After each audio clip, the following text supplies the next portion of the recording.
Lady Mosley, your family has been described as a savage tribe. Now, do you concede that title?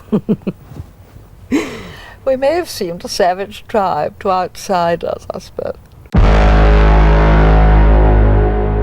What I admired in Germany was that politicians there had solved problems which were very acute in England, like unemployment and poverty. And of course, that seemed at the time rather a miracle. She was the most beautiful woman in England. Painters compared her to Botticelli's Venus. Winston Churchill nicknamed her Dynamite. And she never did a single thing to earn any of it except walk into a room and turn every head in it, including Adolf Hitler's.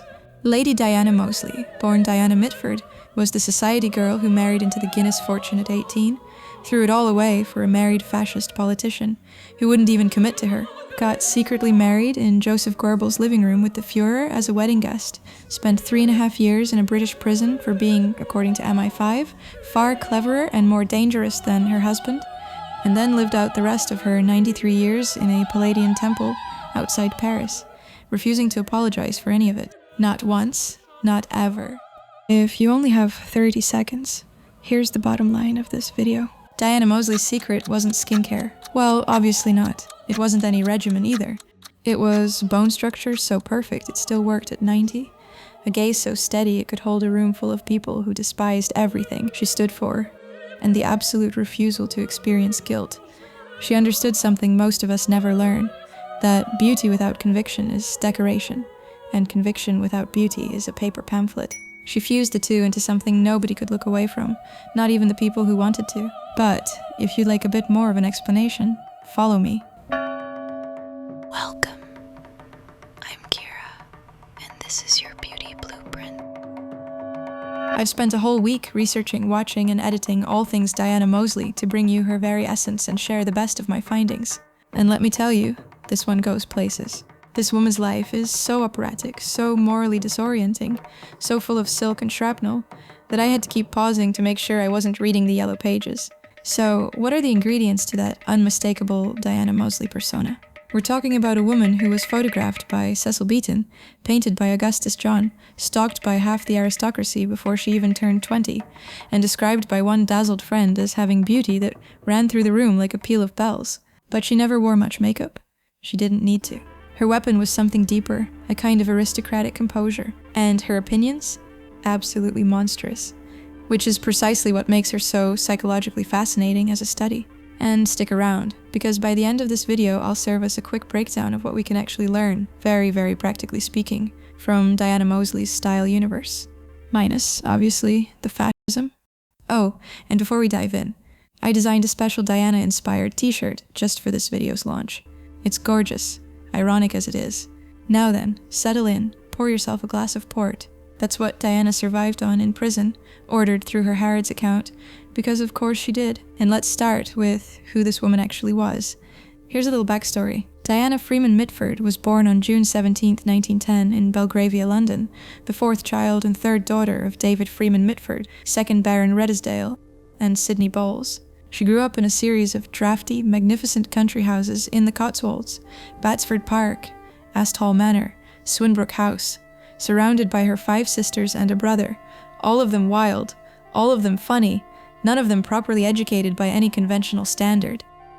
Her father despised foreigners, Catholics, and the French. Her mother was serenely detached, you could say. The children invented their own private language and held court in something called the Hans Cupboard, which was literally a linen closet under the stairs where they would gossip and plot and generally become the most fascinating family in 20th century England. Diana's only formal schooling was 6 months at a day school in Paris. Everything else came from governesses, from reading, and from being a Mitford, which was in itself a full education in charm, cruelty, and competitive eccentricity. Among the 6 sisters, Diana was the beauty. Not just any old beauty. The kind of beautiful that made grown men lose the ability to form sentences. At 18, she was presented at court and promptly snapped up by Bryan Guinness, poet, writer, heir to the Guinness brewing fortune. Their wedding at St. Margaret's, Westminster, in January 1929, had 11 bridesmaids and made the front page of the Daily Mirror. They were the golden couple. £20,000 a year, which in today's money is about $1.5 million. Houses in London, Dublin, and Wiltshire. Friends named Evelyn Waugh and Lytton Strachey and Cecil Beaton. 2 sons, Jonathan and Desmond, born within 2 years. She was 21 and had everything. And then, in February 1932, at a dinner party hosted by socialite Emerald Kennard, Diana met Sir Oswald Mosley. He was dancing. She was wearing every diamond she could find. And that was the end of the Guinness marriage, the end of the golden life, and the beginning of something much darker and stranger. Mosley was married, charismatic, and about to found the British Union of Fascists. Diana fell completely. She later wrote that he had every gift. Handsome, generous, intelligent, full of wonderful gaiety. She added, with characteristic directness, "Of course I fell in love with him." She also said something far more revealing. "I followed him politically absolutely blindly." She left Bryan. London society was aghast. She had abandoned one of the richest young men in England for a married fascist who wouldn't even leave his wife. Randolph Churchill publicly condemned her lack of morals. Her own father forbade her younger sisters from seeing her. One wag put it perfectly. The fairy princess had been carried off by the Demon King. Now, here's where I need you to stay with me, because the story is about to take a turn that sounds like it was written by a screenwriter who'd been fired for being too dramatic. If you're finding this interesting, please do subscribe. And if you're a channel member, thank you, you wonderful humans. You get access to the members-only podcast episodes where we go even deeper into more censorable stories. Meanwhile, we have gathered quite a range of teas, so please do check that out. They are super soft, shipped to and fro all over our little globe. And I thank everyone who ever got one, and especially whoever reported back on it. It is not only a great way of supporting this channel, but also means the world to me, to be able to be a part of your beauty journey. Now, in 1934, Diana traveled to Nuremberg with her 19-year-old sister Unity to attend the first Nazi Party rally after Hitler's rise to power. Unity, who had been methodically stalking Hitler at his favorite Munich restaurant for months, eventually introduced Diana in 1935. Both sisters became regular guests. Diana was received by Winifred Wagner, dined with Magda Goebbels, and was chauffeured around the 1936 Berlin Olympics in a Mercedes provided by the Führer himself. And then, against all odds, on October 6, 1936, Diana and Oswald Mosley married secretly in the drawing room of Joseph Goebbels' home in Berlin. Hitler was one of only 6 guests. He gave them a photograph of himself in a silver frame topped with an eagle. That's kind of an eccentric thing to do, actually. The marriage was kept secret until the birth of their son Alexander 2 years after the wedding. A second son, Max, arrived another 2 years later.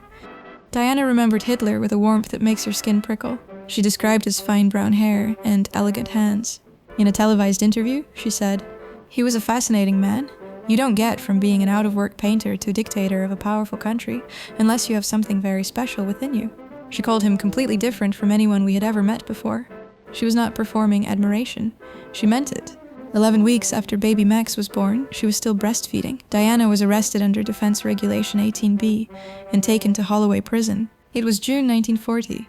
When police arrived, she shoved Hitler's photograph under the baby's mattress. MI5's secret assessment, not released until 2002, was devastating. It read, "Diana Mosley is reported on the best authority, that of her family and intimate circle, to be a public danger at the present time. Far cleverer and more dangerous than her husband, wildly ambitious." Among the informants who helped put her there was her own sister Nancy. That witty novelist had been feeding information to MI5. Prison was filthy. Diana, accustomed to Guinness luxury and bright young things parties, found herself in a dirty cell with a barred window covered in rotting sandbags. She later wrote about the frightening look about the metal door of a prison cell, because it has no handle on the inside. She was separated from all 4 of her children. She survived on port from Harrods and slices of a whole Stilton cheese sent by Oswald. For months, port and Stilton, even her deprivation was aristocratic. After Churchill intervened, Diana and Oswald were reunited inside Holloway in late 1941 and given a small house within the prison grounds, with a garden. Funny enough, they even grew vegetables there, aubergines, cabbages, and wild strawberries. Diana said those prison strawberries were the best she ever tasted. She also reportedly said, from behind bars, that it was still lovely to wake up in the morning and feel that one was lovely. Her sister Nancy, with characteristic venom, borrowed the line for a character in Love in a Cold Climate. They were released in November 1943, and 20,000 people protested. Her sister Jessica, the communist, called it a betrayal of everyone who had died fighting fascism. I want to pause here and ask you something. What do you think would have happened to Diana Mosley if she hadn't been beautiful? I am genuinely curious what you think, because I have a theory, and it's coming up. If you're watching this far, do me a tiny kind favor and hit a like. It helps the algorithm more than you'd think. After the war, the Mosleys moved permanently to France in 1950, settling at the Temple de la Gloire, a Palladian pavilion southwest of Paris, built in 1801 to celebrate a French military victory. The Duchess of Windsor, visiting for the first time, looked around and quipped, "Oh, it's charming, charming, but where do you live?" The Mosleys became close friends and neighbors of the Duke and Duchess of Windsor, two more exiles from English respectability. Diana decorated the temple with pale blue everywhere, her favorite color, and rare Saxon porcelain placed directly on the table. No placemats. She hosted immaculate Sunday lunches, served candied fruit after dinner, spoke near-perfect French, was friends with Hubert de Givenchy, and wrote with a wit the Financial Times compared to P.G. Wodehouse in the Irish Times, called Martini Dry. She published her autobiography, A Life of Contrasts, in 1977. She wrote biographies and literary criticism. She edited a far-right magazine called The European. She reviewed books for the Evening Standard. She was, by all accounts, utterly delightful company, provided you could set aside the part where she thought Hitler was charming, which brings us to the blueprint of her persona. Diana Mosley is the embodiment of a deeply uncomfortable truth, that beauty confers moral authority it has not earned. She represents the aristocratic feminine as a form of power, not soft power, not behind-the-scenes influence, but the direct, confrontational power of a woman who is so beautiful, so composed and self-assured that the normal rules of social consequence simply do not apply to her. A working-class woman with Diana's views would have been shunned into silence. Diana held those same views in an upper-class accent, with cobalt blue eyes and cheekbones that could cut glass, and people kept eagerly inviting her to dinner. Her most infamous public moment was her 1989 appearance on Desert Island Discs, later called the most controversial episode in the show's entire history. She described Hitler as extraordinarily fascinating, with mesmeric blue eyes. The broadcast was rescheduled multiple times because it kept falling on Jewish holidays. She chose Wagner and Procol Harum. Her luxury item was a soft pillow, her book Proust. Even her desert island fantasy was perfectly curated. She spent her final decades in an apartment in Paris's 7th arrondissement, receiving visitors like a dowager empress in exile. Biographer Mary S. Lovell, meeting her during this period, said that even at 90, Diana was absolutely impossibly beautiful, more beautiful than she appears in photos, with perfect bone structure. Interviewers described snow-white hair and those same cornflower blue eyes, still sharp, still steady. She told one journalist, "I regret nothing." She referred to herself with dry self-awareness as that famous, awful person. On fidelity, if you're going to mind infidelity, you'd better call it a day, as far as marriage goes. Who has ever remained faithful? They don't. There's passion, and that's it. On her communist sister Jessica, I quite honestly don't mind what Decca says. She means nothing to me. Not because she's a communist, but because she's a rather boring person. A quick word about those sisters, because you can't understand Diana without the full cast. The Mitfords were 6 girls who, between them, managed to embody nearly every political extreme the 20th century had to offer. Nancy, the eldest, was the devastatingly witty novelist who wrote The Pursuit of Love and Love in a Cold Climate, and who secretly fed MI5 that information that kept Diana locked up. Pamela, the quiet one, bred chickens, and was adored by the poet John Benjamin. Unity Valkyrie, yes, that was her real middle name, stalked Hitler until he befriended her, then shot herself in the head the day Britain declared war on Germany, surviving with permanent brain damage until dying in 1948. Jessica, the communist, eloped to fight in the Spanish Civil War, moved to America, and wrote The American Way of Death. And Deborah married the Duke of Devonshire and turned Chatsworth House into one of the great English stately homes. Journalist Ben McIntyre summed them up best. Diana the fascist, Jessica the communist, Unity the Hitler lover, Nancy the novelist, Deborah the duchess, and Pamela the unobtrusive poultry connoisseur. Among all of them, Diana remained the most visually striking and the most socially impenetrable. Even people who loathed her politics described spending time with her as disorienting, like being charmed by a very elegant serpent. Historian Andrew Roberts captured the paradox in his obituary. Her death, he wrote, brought to an end one of the most curious questions of British upper-class etiquette. How does one deal socially with an unrepentant Nazi? He found her funny, charming, intelligent, and glamorous. Her views he called disgusting and repulsive. The two descriptions applied to the same person at the same friendly dinner table. Diana's aesthetic afterlife persists through her descendants. Granddaughter Daphne Guinness, the fashion icon whom I made a video about. Please make sure not to miss it, it's an important one. Great-granddaughter Jasmine Guinness, the model great-niece Stella Tennant, the supermodel. The Mitford bone structure keeps reappearing generation after generation, like a genetic secret that refuses to die. And Diana herself keeps reappearing in culture as a character in Peaky Blinders Season 6. Mr. Shelby, Lady Diana Mitford. Oswald's most recent and last ever mistress. This is my wife, Lizzie Shelby. Beautiful earrings. Oh, I stole them from Tiffany's. Actually, he bought the earrings in Paris. We were in Paris on our honeymoon. God, I hate Paris. Hey, you prefer Berlin? Oswald and I are going to marry there, aren't we, Oswald? Mosley, I have business to discuss. Perhaps you and I could find someone a bit quieter, eh? Darling, Mr. Shelby just made the astonishing suggestion that we men go off and discuss business while you women wait around looking glamorous. Goodness. What year do you think this is, Mr. Shelby? 1807? Oh, in Birmingham, the centuries grind by quite slowly. But, Mr. Shelby, if it's business, Diana is the engine of my enterprise. It's the modern way, Mr. Shelby. In the 2025 series Outrageous, in an endless stream of biographies, podcasts, and walking tours, she won't go away. Beauty, that powerful, married to politics that poisonous, is clearly just too irresistible to storytellers. She died on August 11, 2003, in Paris at 93. She was buried at St. Mary's Churchyard in Swinbrook, Oxfordshire, next to her sisters Nancy and Unity. 3 Mitford girls, 3 wildly different lives, now sharing the same patch of Cotswold earth. Alright, the beauty blueprint breakdown. What can we actually even take from this? Diana Mosley never published a beauty routine. She never sat for an interview and talked about her favorite moisturizer. She didn't need to, but what the historical record tells us about her approach to appearance is quietly radical, and I think more useful than most beauty advice you'll hear this year. First, bone structure is everything, and posture is its understudy. Diana's beauty lasted into her 90s because it was architectural, built into the geometry of her face, not painted onto the surface.